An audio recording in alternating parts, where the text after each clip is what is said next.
एक दिन रात को अचानक से नींद खुल जाए बीच रात में और आपके सामने हाई स्कूल डीएक्सटी की रियाज खड़ी हो तो आप क्या करोगे?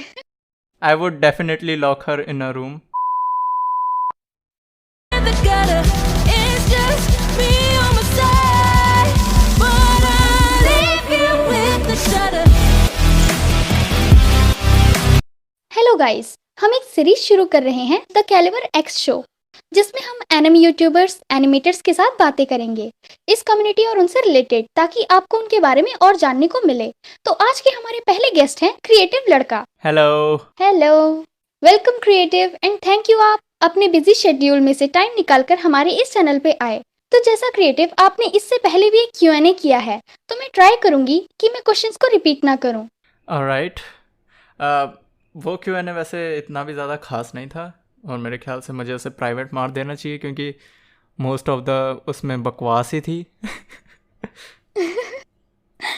सो क्रिएटिव, सबसे पहले मैं आपसे पूछना चाहूंगी कि आप नए आर्टिस्ट और एनिमेटर्स के लिए एक इंस्पिरेशन हो, लोग आपके जैसा बनना चाहते हैं, आपसे सीखना चाहते हैं, लेकिन क्या आपका भी कोई इंस्पिरेशन रहा है जिससे देख के आपने एनिमेशन करना शुरू किया?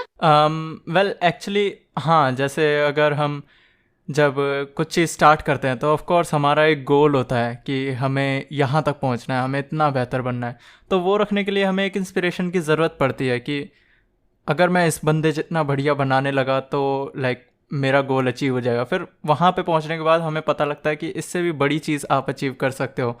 तो ऑफ कोर्स इंस्पिरेशन मेरे बहुत रहे हैं, लाइक मैरिक मैरिमो जो कि एक ड्रैगन बॉल कमीशन आर्टिस्ट हैं और साथ में वो ड्रैगन बॉल डिलीवरेंस के एक एनिमेटर हैं, और साथ में ही लाइक सबसे बड़े इंस्पिरेशन जो मैं कहूँगा मकोतो शिनकाई, क्योंकि उनसे मैं 2019 में मिला था जब वेदरिंग विद यू रिलीज़ हुई थी यहाँ दिल्ली में.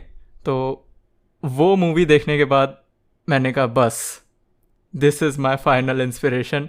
अब पहली बात, उनसे ऊपर कुछ हो नहीं सकता अभी के टाइम पे, करंटली बात करें तो या मकोतो शिनकाई, मैरिक मैरिमो और भी बहुत हैं. लाइक मेरे ट्विटर के फॉलोइंग लिस्ट में जाओगे तो तुम्हें बहुत मिल जाएंगे. सो या ये तो काफ़ी अच्छा है। तो वेल क्रिएटिव, सबके यूट्यूब जर्नी में अप्स एंड डाउन्स रहते ही हैं, लेकिन क्या आपकी जर्नी में भी ऐसा कोई डाउनफॉल आया जिससे आपने सोचा कि बस अभी और चीज़ नहीं कर सकता मैं? या ऑफ कोर्स, सबसे पहली बात तो कि ये जो मेरा यूट्यूब चैनल है ये मेरा पहला यूट्यूब चैनल नहीं है. इससे पहले 6-7 मैं यूट्यूब चैनल गवा चुका हूँ. सबसे पहले जब मैंने यूट्यूब स्टार्ट किया था तब मैं 10 साल का था सिर्फ. तब मेरे को पता भी नहीं था कि यूट्यूब एक ऐसी चीज़ है. It was like a social media thing, like Facebook जैसे है वैसे ही मेरे लिए था. तो मैं बाहर के यूट्यूबर्स को देखता था, तब DIY ज़्यादा चलता था, तो यही सब चीज़ें मैं करता रहता था. लेकिन फिर जब मेरे को पता लगा कि इसमें लाइक आप पैसे भी कमा सकते हो ये सब, तो मैं थोड़ा सीरियस हुआ 2015 के आसपास. तब मैंने बहुत से चैनल बनाए, बहुत से चैनल टर्मिनेट हुए मेरे, क्योंकि मैं गलत टैक्स डालता था. मेरे को कुछ नॉलेज नहीं थी कि कैसे क्या किया जाता है. और एक चैनल तो ऐसा भी था जो मेरा 5000 सब्सक्राइबर टच कर गया था, और it was a big deal in 2016. तो जैसे ही उसकी पहली इनकम आने वाली थी तो वो टर्मिनेट हो गया. और एडसेंस वगैरह का जब वहाँ पे उस टाइम इतनी पॉलिसीज़ नहीं हुआ करती थी, तब मेरे को लगा था बस अब मेरे से नहीं होगा. लेकिन फिर या दोस्त वगैरह रहे तो उन्होंने मेरे को लाइक इंस्पिरेशन दी कि भाई रुक मत ये सब करके. तो मैंने ये चैनल बनाया. इस चैनल पे भी एक बार हैक हुआ था, तब मेरे को इतना फील नहीं हुआ था, लेकिन अभी हाल ही में जब मेरे को स्ट्राइक पड़ी तब मेरे को लगा अब बस मेरे से नहीं होगा. लेकिन या स्ट्राइक सॉल्व हो गई and I am back. Congratulations. Thank you. So when did you think of making an anime, या फिर एनिमे कम्युनिटी को अंदर तक एक्सप्लोर करके उसके पूरे क्रिएशन को समझने का आइडिया कैसे और कब आया? सो मैं 10th क्लास में था. ऑफ कोर्स लाइक सब बच्चे कार्टून देखना पसंद करते हैं, मैं भी देखना पसंद करता था. तब मेरे को डोरेमोन वगैरह इतना पसंद नहीं था, बचपन में हुआ करता था. लेकिन फिर तब तक आते आते लाइक थोड़े मैच्योर कार्टून वगैरह पसंद आने लग गए थे. तो I was watching Doraemon with my little brother. तो मैंने कहा यार डोरेमोन तो सही चीज़ है, मतलब इस पर इन्फिनाइट चीज़ें हैं, इतनी सारी चीज़ें इस पर कि like he is the strongest in the world. But क्या हो अगर वो गोकू से लड़े, कैन ही बीट गोकू दो. तो मैंने सोचा लेट्स सी कि ये चीज़ें बनती कैसे हैं. तो मैंने यूट्यूब खोला. ऑफ कोर्स यूट्यूब पे ट्यूटोरियल्स भरे पड़े रहते हैं। तो उस टाइम पे मेरे को पता लगा कि एनिमे एक चीज़ है। मतलब ऐसा नहीं था कि मेरे को पहले पता नहीं था, मेरे को बस ये नहीं पता था कि उसे उस पर्टिकुलर थिंग को एनिमे कहते हैं। मैं बहुत सारे एनिमे देख चुका था उससे पहले, लेकिन मेरे को ये नहीं पता था इट इज़ एन एनिमे। सो ये सब चीज़ें देख के मैंने बनाना शुरू किया। I started with pencil 2D, और फिर धीरे धीरे करके मेरा इंटरेस्ट इतना बढ़ गया कि I started YouTube and stuff like main अपना सीरियस लेके मैंने स्टार्ट कर दिया यूट्यूब, और एनिमेशन को अपना लाइक 100% दे दिया। So that's how I started. ये तो काफ़ी अच्छा है। So what was your biggest regret? My biggest regret might be making only on Dragon Ball, like dragon ball पे ज़्यादा फोकस होना मेरा मिस्टेक हो सकता है, लेकिन इसके ऑफ कोर्स प्रोज भी हैं, कॉन्स भी हैं। अगर मैं ड्रैगन बॉल बनाता हूँ सिर्फ, तो कौन ये है कि बाकी के एनिमे पे बनाने पे मेरे व्यूज़ नहीं आएंगे, या जो मेन चीज़ मैं कन्वे करना चाहता हूँ लोगों को, वो चीज़ पे शायद व्यूज़ ना आए। लेकिन इसका प्रो ये है कि इससे मेरे को एक अच्छा खासा बेस मिला है, इससे मेरे को एक प्योर ऑडियंस मिली है कि लाइक जिनका इंटरेस्ट मेरे को पता है कि कैसा है। तो अब ड्रैगन बॉल के ज़रिए मेरे को उनका इंटरेस्ट पता लग गया है, so I can make anime related to that interest. So मैं होप ही कर सकता हूँ कि लोगों को वो चीज़ें पसंद आए। सो या ये मेरा रिग्रेट था कि मैंने सिर्फ ड्रैगन बॉल पे बनाया, क्योंकि अगर मैं कुछ और ट्राई करता तो शायद मैं इससे बेटर कर सकता था। But I am happy where I am right now, so it's fine. या Dragon Ball supremacy. How did you got idea of trying dubbing? Because we all know that besides animation, you have started to dub also. Actually animation से पहले मैंने dubbing start करी थी। ये चीज़ें काफ़ी कम लोगों को पता होंगे। मेरे कितने 1,500 सब्सक्राइबर्स को ही पता होगा ये चीज़, क्योंकि उस टाइम पे मेरे 1,500 सब्सक्राइबर हुआ करते थे पिछले चैनल पे, इस वाले पे नहीं। इससे पहले एक चैनल हुआ करता था, तो उस पर मैं डबिंग की वैरायटी ट्राई करता था। लाइक ड्रैगन बॉल के एपिसोड डब कर दिए, डेथ नोट की कोई क्लिप डब कर दी, और भी बहुत सारी चीज़ें मैं ट्राई करता रहता था। और लाइक मैं ट्यूटोरियल देता था कि काइन मास्टर में डबिंग कैसे करें, ये सब चीज़ें। तो 2017 से भी पहले मैंने ये चीज़ स्टार्ट कर दी थी। मैंने सबिंग में भी ट्राई किया, डेथ नोट के 20 एपिसोड मैंने सब टाइटल बनाए, and then I eventually left that team because मैं अपने स्कूल को प्रायोरिटी देना चाहता था। एंड देन ऐसा करके मैं डबिंग में भी इंटरेस्ट रहा मेरा। फिर मैं वॉइस ओवर में आया, तो वॉइस ओवर में मेरे को पता लगा कि मेरे पास एक एबिलिटी है वॉइस ओवर करने की थोड़ा अच्छे तरीके से। फिर मैं ऑफ कोर्स हमारी प्यारी टीम द सैनमन डबर्स से मिला। तो सैनमन डबर्स में फिर धीरे धीरे करके जितना मैं लाइक इम्प्रूव होता गया, फिर now I am a leader of Sanman studios. I recently change the name. Wow, ये तो काफ़ी अच्छी बात है। मैंने आपकी काफ़ी वीडियोस देखी, लेकिन एक चीज़ जो आप अपनी वीडियोस में कई बार बताते हो कि आपकी खुद की भी एक स्टोरी है जिसे आप एनिमेट करके दुनिया के सामने रखना चाहते हो। तो वो स्टोरी क्या है? उस स्टोरी को थोड़ा ब्रीफ में समझाओगे? मैं स्टोरी को ब्रीफ में नहीं समझा सकता एक्चुअली, क्योंकि अगर मैंने समझा दिया तो सारा मज़ा ख़राब हो जाएगा। अगर मैंने जॉनरे उसकी जो है बता दी कि इस जॉनरे का होगा, तब भी मज़ा ख़राब हो सकता है। लेकिन मैं इतना बता दूं कि वो स्टोरी जो है, मैं बेसिकली उसे एक वनीला इंडियन फील देना चाहता हूँ, साथ ही में एक एनिमे फील भी, कि वो एनिमे लगे भी लेकिन वो जापानीज़ ना लगे। अगर वो जापानीज़ लगता भी है तो लाइक उसमें बंदों को फील हो कि यह हाँ अपनी कंट्री का है। और दूसरी बात स्टोरी को लेके, स्टोरी जो है वो जैसे जैसे लाइक टाइम बीत रहा है वैसे वैसे मैं स्टोरी को इम्प्रूव करता जा रहा हूँ, क्योंकि मेरे को पता चल रहा है ना कि लोगों का इंटरेस्ट कैसा होता जा रहा है। तो मैं स्टोरी में हर चीज़ डालने की कोशिश कर रहा हूँ कि थोड़ा सा सस्पेंस, थोड़ी सी कोई और चीज़, एक्शन वगैरह, ये सब चीज़ें करके मैं स्टोरी बदलता जा रहा हूँ धीरे धीरे और इम्प्रूव कर रहा हूँ। Also I am talking to like other peoples, उनकी राय जानता हूँ कि उन्हें कौन से एनिमे पसंद है। और यही रीज़न है कि मैंने ज़्यादा एनिमे देखे नहीं हैं। अगर मैं ज़्यादा एनिमे देख लूँगा तो मेरा माइंड, भले ही मैं वो चीज़ें सोचूँ ना, लेकिन मेरा माइंड उन्हीं स्टोरीज़ पे रिवॉल्व करता रहेगा और मैं इवेंचुअली ओरिजिनल स्टोरी नहीं बना पाऊँगा। सो यही रीज़न है जिसकी वजह से मैंने 7-8 ही एनिमे देखे हैं और ज़्यादा मैं एक्सप्लोर नहीं करता एनिमेज़ को। बंदे मेरे को कहते हैं भाई ये वाला एनिमे देख, वो देख, तो मैं इसलिए नहीं देखता क्योंकि मैं उस स्टोरी को जो है जो जितना ओरिजिनल हो सकता है उतना रखने की कोशिश कर रहा हूँ. सो इतना ही मैं बता सकता हूँ अभी अपने एनिमे के बारे में. और एक्सपेक्ट सम डिलेज क्योंकि it is going to be amazing. उसके विजुअल्स देख के लोगों को मतलब मज़ा ही आ जाएगा. ओ ये स्पॉइलर नहीं दूंगा वाली बात चल रही है यहाँ तो. Yes sir. मैंने 3 साल वेट किया है तो अब 2 साल और वेट कर लो. क्या जा रहा है. लाइक 2 साल तो नहीं है. ऑफ कोर्स मैं लाइक कोशिश करता हूँ कि जल्द से जल्द ला पाऊँ. तो अब मेरे पास आपके लिए एक वियर्ड सा क्वेश्चन है, लेकिन ये काफ़ी अच्छा भी है अगर देखा जाए तो मैं पूछती हूँ. अगर एक दिन रात को अचानक से नींद खुल जाए बीच रात में और आपके सामने हाई स्कूल DxD की रियाज खड़ी हो, तो आप क्या करोगे?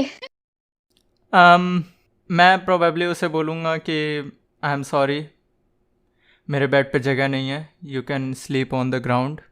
एंड सुबह बोलूँगा कि जल्द से जल्द यहाँ से भाग जा. I am sorry Chitanda supremacy, I am loyal. बेचारी रियाज, या she be crying in the corner. No problem. Also अगर वो सख्त लाइक लौंडा. या अगर उसने कपड़े वगैरह नहीं पहन रखे होंगे by the way, so I would definitely lock her in a room. वही ठरक जाग रही है. नहीं सर, अकेले बंद करूंगा मैं, अपने साथ थोड़ी ना बंद करूंगा.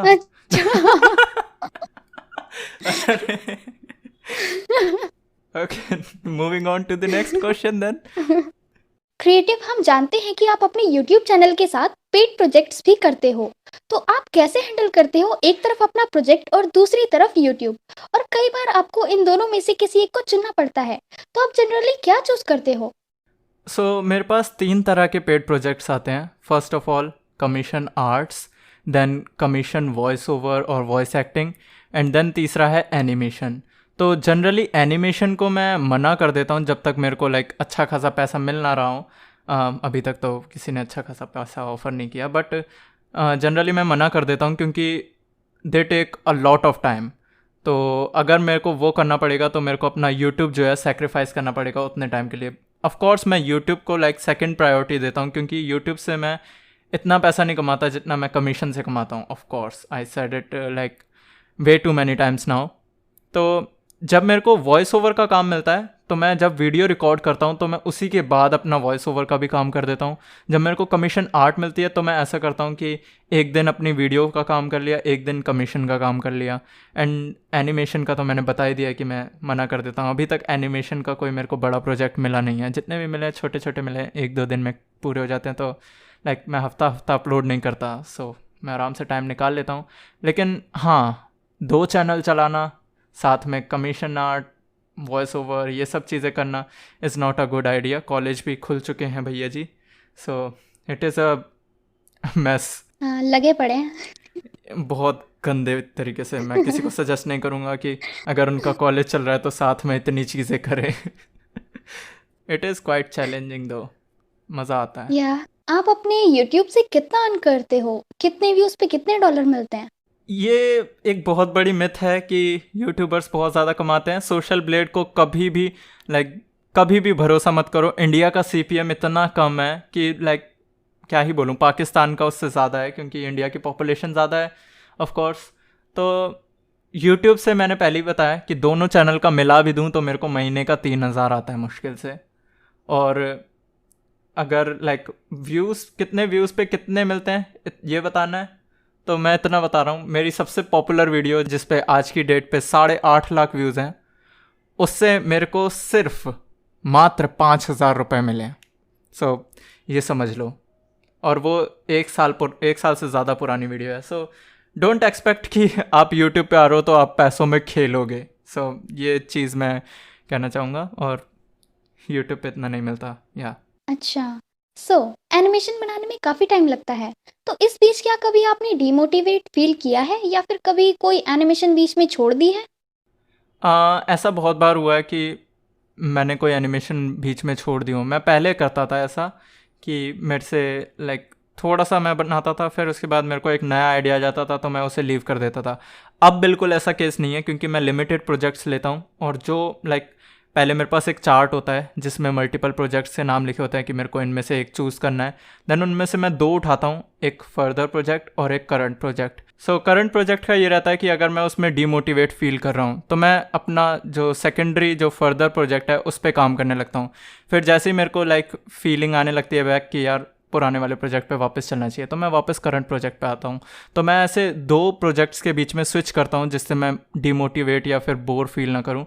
और अगर मैं बोर होता हूँ तो मैं कोई लाइक किसी यूट्यूबर को देख लेता हूँ जिसने कोई अच्छा सा लाइक एनिमेशन सीन क्रिएट किया हो, तो वो देख के मेरे को वापस से मोटिवेशन आ जाती है। या होता है हमारे को बर्नआउट हो जाता है जब हम एक चीज़ पे ज़्यादा काम करते हैं तो। मैंने आपकी WWE चैंपियनशिप की अनबॉक्सिंग वाली वीडियो देखी है, तो इससे पता लगता है कि आप WWE के भी बहुत बड़े फैन हैं। तो मेरा क्वेश्चन ये है कि आपका फेवरेट WWE मूवमेंट कौन सा है और आपका क्या रिएक्शन था जब आपको पता चला कि WWE स्क्रिप्टेड है? सो रेसलमेनिया 30 चल रहा था, उसके दौरान मैंने एक मैच देखा था डैनियल ब्रायन का। वो मेरा सबसे बड़ा WTF मूवमेंट था। जब मैंने रियलाइज़ किया, मैंने खुद से रियलाइज़ किया था कि ये स्क्रिप्टेड है, कि मैंने देखा यार पंचेस तो उसे लग भी नहीं रहे और इतनी गंदी एक्टिंग कर रहा है, ये कैसे हो सकता है। It was like whole life was a lie. और या अब कुछ साल हो चुके हैं, लाइक 5 से ऊपर साल हो चुके हैं जब से मैंने WWE देखा नहीं है। एंड मेरे को बहुत बुरा फील हुआ था जब मेरे को पता लगा ये सब स्क्रिप्टेड है। John Cena, why did you do that? So sad, बहुत क्राइंग ज़्यादा in the corner, crying in the corner. Crying on the top of hell in the cell, crying in a nutshell. Crying in steel cage Royal Rumble. हो गया। Okay, जो लोग अभी animation सीख रहे हैं उन्हें आप क्या टिप्स देना चाहेंगे? मैं ये टिप देना चाहूँगा कि रुकना मत। स्टार्टिंग का पेस जो है वो सबसे ज़्यादा स्लो रहता है। आप प्रोग्रेस बड़ी स्लो तरीके से करते हो, कि आप एक लाइन बनाने में 15 मिनट लगा देते हो, आप एक सीन बनाने में 3-4 दिन लगा देते हो। 3-4 दिन तो मेरा भी रहता है अभी के टाइम पे, लेकिन वो डिटेल्स की वजह से रहता है। जब आप शुरू करते हो तो आपको काफ़ी डिमोटिवेशन फील होगा, यार कितना ज़्यादा टाइम लग रहा है। तब आपको पता लगता है कि एक एनिमेटर सही में कितनी मेहनत करता है, एक एक सीन में कितने कितने घंटे लगते हैं। तो उस टाइम पे ऐसा फील होता है यार इतना टाइम लगेगा, मैं नहीं कर रहा। तो वो चीज़ आपको अपने अंदर नहीं रखनी है। आपको बस चलते जाना है जब तक आप लाइक सीख नहीं जाते प्रॉपरली। जब मैं 10th क्लास में था तब मैंने स्टार्ट किया था, और अब मैं लाइक मेरे को वैसे तो 2nd या 3rd ईयर में होना चाहिए था, बट मैंने ड्रॉप आउट लिया था 12th के बाद। उसकी वजह से मैं थोड़ा पीछे हूँ, तो मैं 1st ईयर में हूँ। सो या मेरे को इतना टाइम लग गया सीखने में। अभी भी मैं प्रोफेशनल नहीं हूँ, इंटरमीडिएट लेवल पे हूँ, तो सीखने में काफ़ी ज़्यादा टाइम जाएगा। तो गिव इट अ टाइम और इसे एज अ पार्ट टाइम करो। ऐसा मत करना कि सबको छोड़ के यही कर रहे हो। अगर लाइक आप इसमें किसी तरह से सक्सेसफुल नहीं हो पाते हैं तो आपके पास बैकअप ऑफ कोर्स होना चाहिए। तो इसी वजह से मैं कहूँगा कि गिव इट टाइम। ये तो काफ़ी अच्छा सजेशन दिया आपने कि हाँ, आपको मल्टीपल चीज़ें करती रहनी चाहिए। इससे ये नहीं रहता कि एक चीज़ में फेल हो गए तो दूसरी चीज़ हाँ, करने को है ही नहीं। Yes of course. अ, मेरे को कॉमर्स लेने का ऑप्शन था, लेकिन I went for arts. I don't know why, क्योंकि कॉमर्स में मैथ्स थी प्रोबेबली। मेरे पास ऑप्शन था कॉमर्स विद मैथ्स लेने का, लेकिन मैंने मैथ्स के चक्कर में PCM ले ली। खैर छोड़ो। ऑलराइट। जैसे आप एनिमेशन करते हो, आपका यूट्यूब चैनल है, तो मतलब आपकी इतनी ज़्यादा प्रोग्रेस देखकर आपके तो काफ़ी ज़्यादा हेटर्स होंगे, तो आपका उनके लिए रिप्लाई क्या होगा कि मतलब हेटर्स को और सच जलाने के बताऊं लिए? तो हेटर्स लोग जो हैं, सही बता रहा हूँ, मेरे इतने कम हेटर्स हैं कि मुझे हैरानी होती है कि हाउ। कुछ हैं जो कि लाइक हेट फैलाते हैं। ऑफ कोर्स वो अटेंशन लेने के लिए फैलाता है, क्योंकि मैंने 1-2 हेटर्स को रिप्लाई दिया है, तो ही वाज लाइक ब्रो मैं तो आपके रिप्लाई के लिए कह रहा था ये हे। तो इस तरह के लोग होते हैं, और जनरली मैं उन पे ध्यान भी नहीं देता। कुछ तो होते हैं जो यूट्यूब पे, क्लोथ स्पिन एक बंदा था जो मास्टर मीडिया के दम पे चलता है। उसने मेरे पे वीडियो बनाई थी मास्टर मीडिया 2.0 करके।